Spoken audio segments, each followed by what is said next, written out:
I would not be talking about technical issues here because my role is really to put up governance, risk management.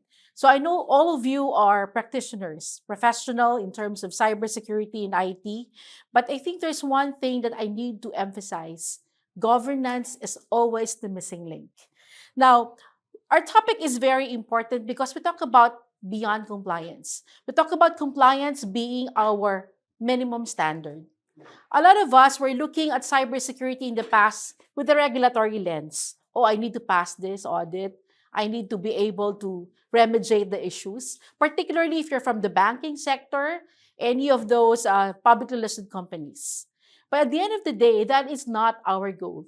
Our goal really talks about resiliency. As Colonel, and even in the earlier introduction, we hear about resiliency.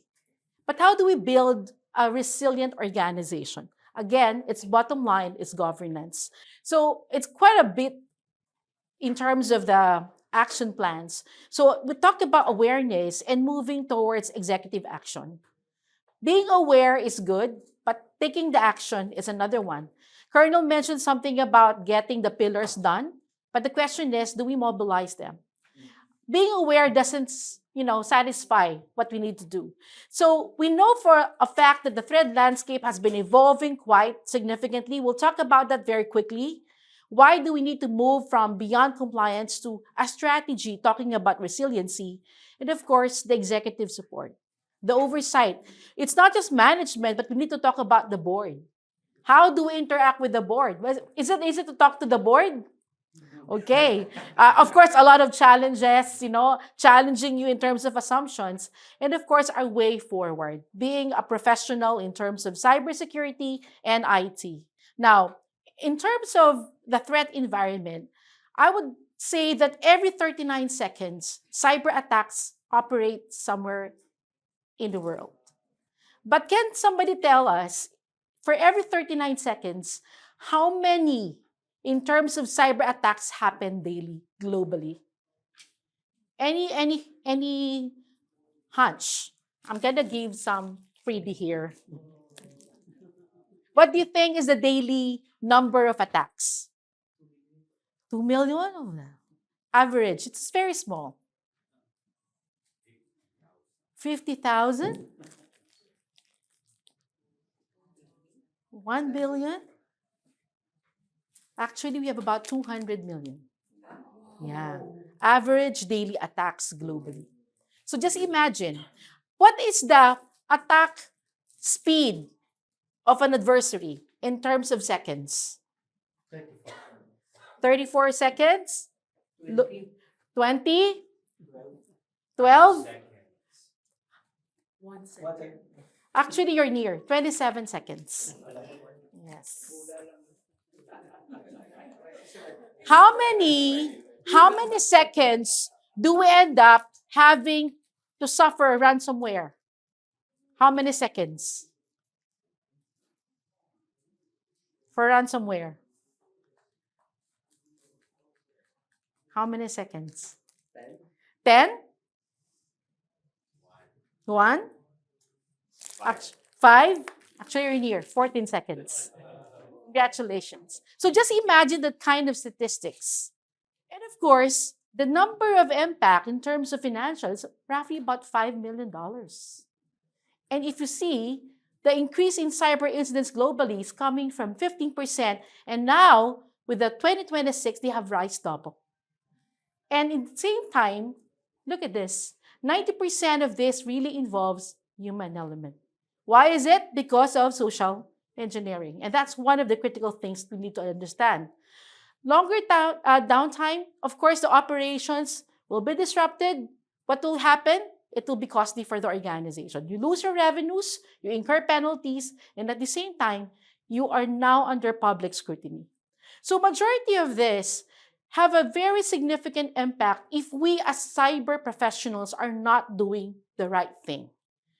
We are not only talking about how we not mobilizing cyber operations, but we talk about financial, correct? Particularly on the banks. How much penalties do you get for non-conformance? Reputational. Oh, this bank, they were actually in the news headline. regulatory scrutiny as part of the BSP requirement. And at the same time, your strategic, earlier there was a discussion by Beyond Trust, slowing the innovation, right? He discussed about that. Because sometimes our cyber professionals try to do a lot of rigid testing because they're being careful. But what would be the impact? It slows down the innovation. Yes. Yeah, they try to do everything that they can say about cybersecurity, slowing down everything. Yeah. So we talk about executive oversight, and that's very important. Majority of your board will definitely align with you. If they don't see it's going towards the business strategy, do they accept your investments? Or they say set aside. Are the risks aligned? You keep on saying, oh, if we don't do this, this is what's going to happen. But why do you think it doesn't align? Because they have a different competing priorities.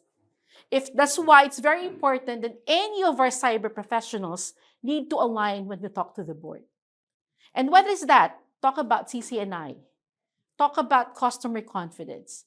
Talks about regulatory. Again, all boils down to this. And if your investment in cyber doesn't align to that, definitely it's going to be a no. Talk about driving accountability. Colonel mentioned something about friction. It doesn't only happen in the government, it happens in the enterprise. CIO doesn't talk to CISO, doesn't talk to CTO, doesn't talk to the functional line. And if that happens, who empowers who? Who is authorized to do things? So definitely it's going to be an impactful when you talk about driving accountability. So there's a need for us to establish clear accountability. If you are hit in an enterprise, for instance, Meralco, what happened to Estonia? Everything went dark. Who should be blamed? Is it the cyber? Is it the CISO? Is it the CTO? Is it the CIO? Meralco in general, right? So that's why when you talk about accountability, don't talk about functions. Talk about the entire enterprise. Strength and resiliency, you can only be resilient if you're able to know what can go wrong. What you don't know, you cannot protect, right? And at the same time, when you try to protect value, again, you can only protect value if you trust, correct? If you don't trust, you cannot safeguard your assets, you cannot safeguard your people, you cannot, of course, sustain stakeholder confidence, which is your board. Now, a lot of this is really the role of the board. So every time we go to the board, they have been questioning this. If they don't understand what you're saying about exposure, close ear. If they don't understand what will be the emerging disruption and you cannot even articulate, closed door. If they don't see this as an enterprise issue, closed door. They will say, oh, it's just a cybersecurity issue. That's why we have been saying part of the awareness, it is not an IT issue. It is not a cyber issue.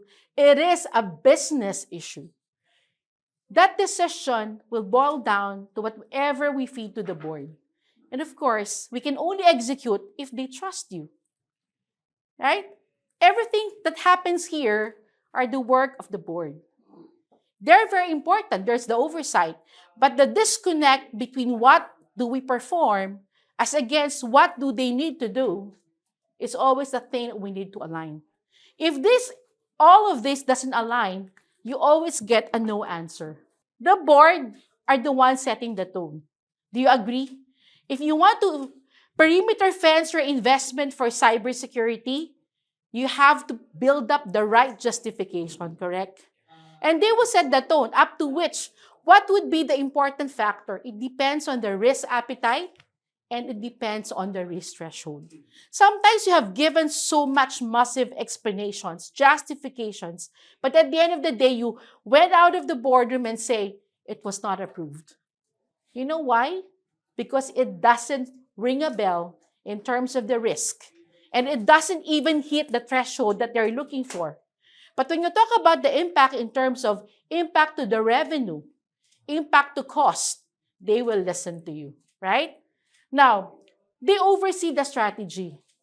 That's why it's very important that you align your cybersecurity strategy to the overall business. Can I ask a question? When you talk about risk assessment, is your registry goes to the EWRM? It has to. It has to be even reported as part of the risk committee. You know why? If you're not even a single point of entry in the risk register of your organization, then definitely you will never be one of the critical items. You have to be in the top 10. Correct. Top 10 risk. Very good. And that is very important, right? Because otherwise, you don't get the oversight, you don't get the support. And how can you build resiliency if even your projects, your programs are being hit down the ground? Okay? So again, look at these questions that the board will ask you. These are some guidance for you to be able to know when you try to present to the board and see whether you'll be successful. Number one is that you need to tell them and let them understand what are the material cyber risk. Sometimes it's a level of awareness. If you don't educate them, definitely there will be always an answer no, right? Number two, you need to explain to them that the AI and the digitalization is actually getting advanced. The acceleration of the machine in terms of speed doesn't even translate to our technological controls at this stage. Why? Multiple platforms. Variability of point of entry is coming everywhere. Unlike in the past, you have a siloed attack, you do it one by one, correct? Now you can be hit anywhere. IT, OT at the same time. So that is very important. Again, question. Colonel mentioned about not only in organization, even in the Philippine setting, we do not have the right talent. We do not have the right professionals. And how can we even protect our own organization? How can we even protect Philippines? Are we measuring what is right? A lot of our organizations provide activity-based KPIs. How many threats were identified? How many were, it's more about activity. Move forward to those that make value and impact, value at stake. If you're able to do that, then you get to hear from the board. Are we prepared to respond? Sometimes the board becomes too reactive as well. If everything is okay, thumbs up. If everything suddenly come into that picture, why are you not doing your job? Where are you? Right? So these are the things that you need to be managing. Are we prepared? So what's the basic idea? If a significant disruption happens, we need to be able to withstand it and be able to operate as if even we're under duress. Now, lastly, are we able to build the trust? If you don't build trust, even to your customers, to your vendors, to your third parties, definitely, even the board will not even trust you. Now, real-world lessons. Anyone who knows all of this? Okay, very good, Colonel. Solar winds. What's the lesson here? What happened here? It is one of the most IT management provider. Somebody that the adversary put up injected malicious codes. The customers, both private and government, they downloaded that update. Presto. Kill entities. So what happened is that even if it's your partner, even within internal, do not trust. ZTA, Zero Trust Architecture. We always need to verify. Colonial Pipeline, what happened here? Yeah, ransomware, what happened here? This is a problem. There is a password that was actually compromised for an inactive VPN account, right? And no MFA. No MFA. So what happened is that this Colonial Pipeline is the company that brings 45% supply of fuel in the United States East Coast. And imagine, this is a national disaster. Company needs to be prepared with this. Okay? MGM Resorts. 10-minute call is equivalent to what amount of exposure? What do you think was the amount of exposure for MGM Resorts? In million.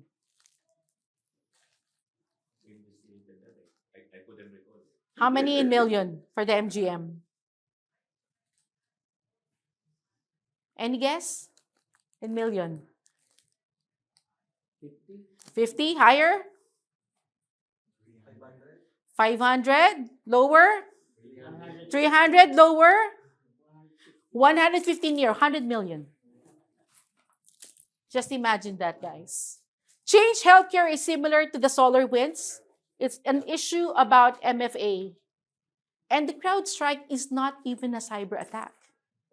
It is, a source code problem that crashes their Windows. So what we mean by that is that you don't need to wait for a cyber attack. Even a technology failure would even equate to a cyber attack. Agree? So we know a fact that there's this global are really lessons learned. But again, we need to come up with a framework to defend on it. This one becomes very generic, high principle. But you know what is the key to this? Is really doing it. When you talk about anticipation, are we really doing threat intelligence and even forward horizon scanning? Are we doing really the risk assessments that we really need to do?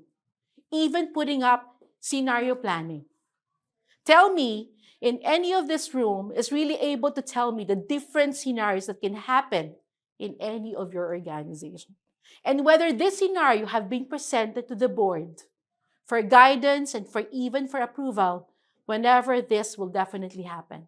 Anyone, please raise hands. Okay? So I think that's one thing.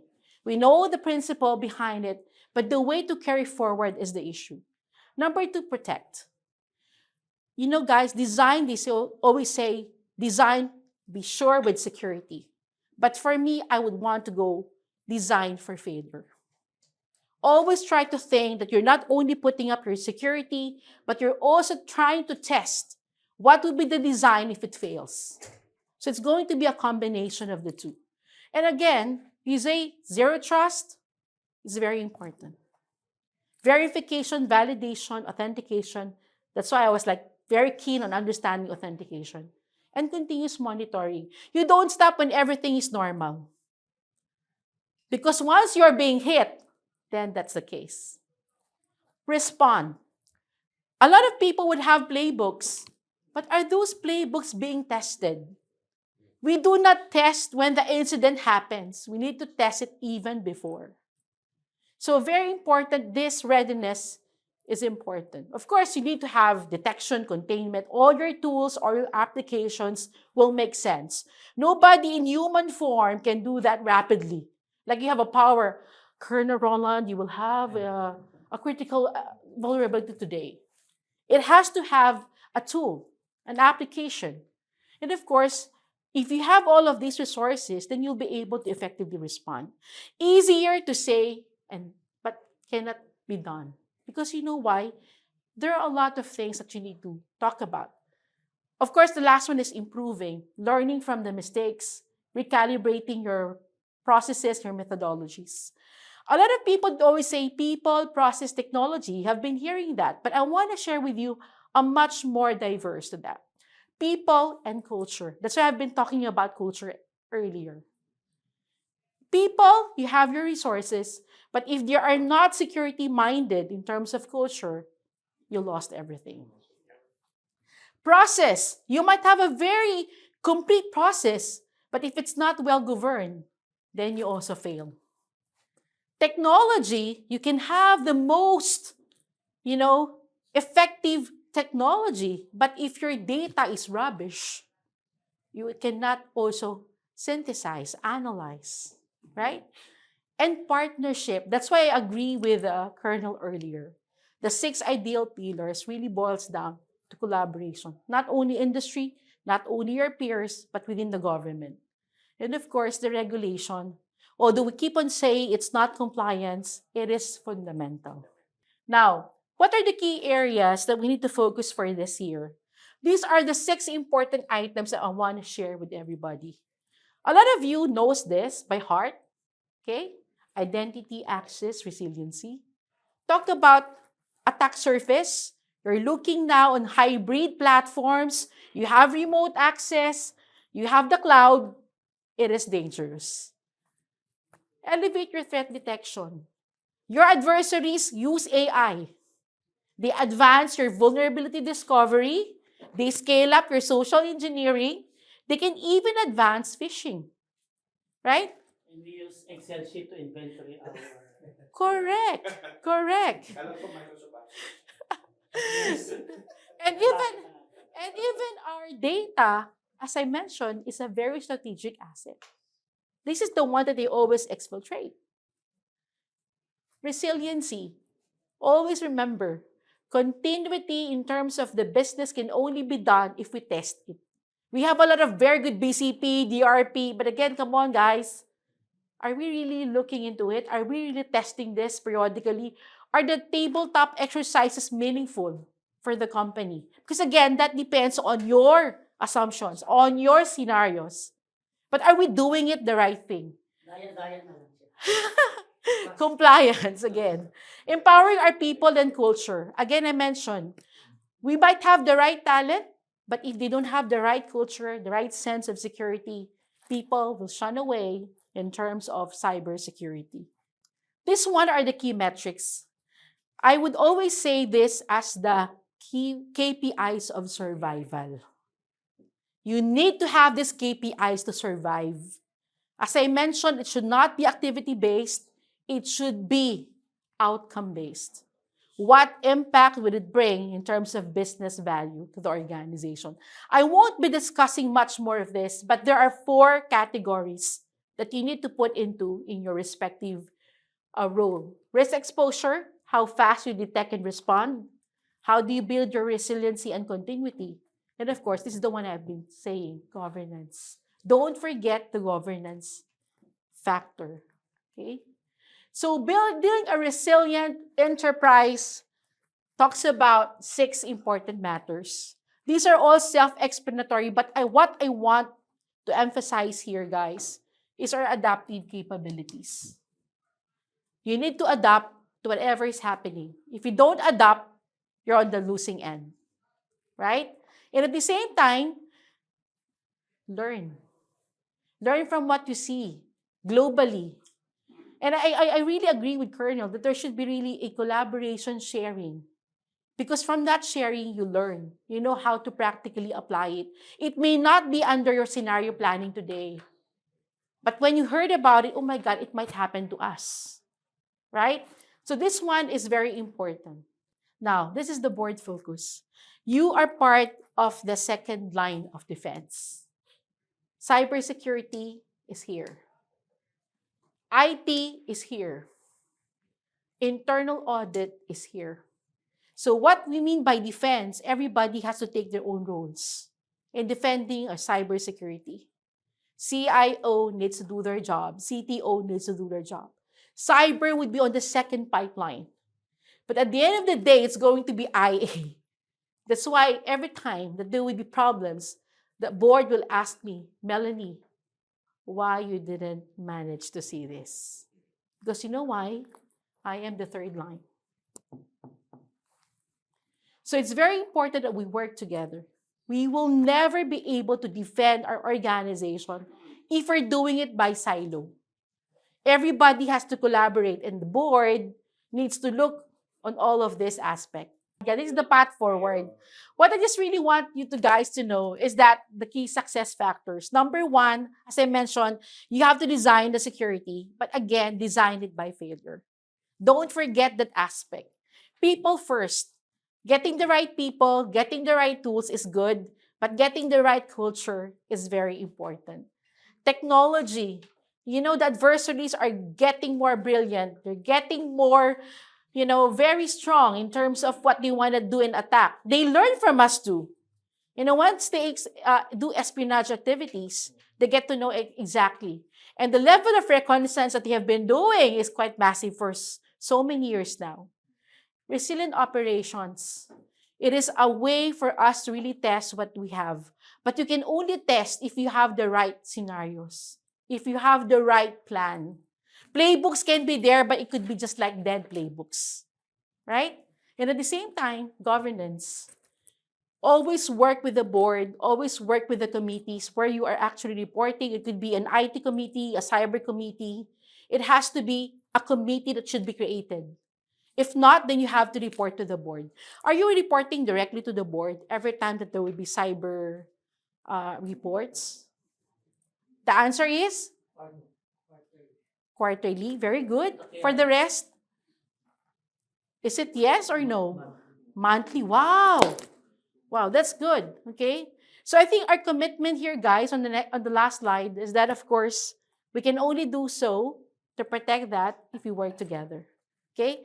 So I think that's all for me, and I hope you learn a lot. Sorry about the time. I have to really run through. Yeah, but I hope I was able to share with you the different risk way of looking at things. Thank you so much, guys. Any questions? I would be glad to answer them. Thank you.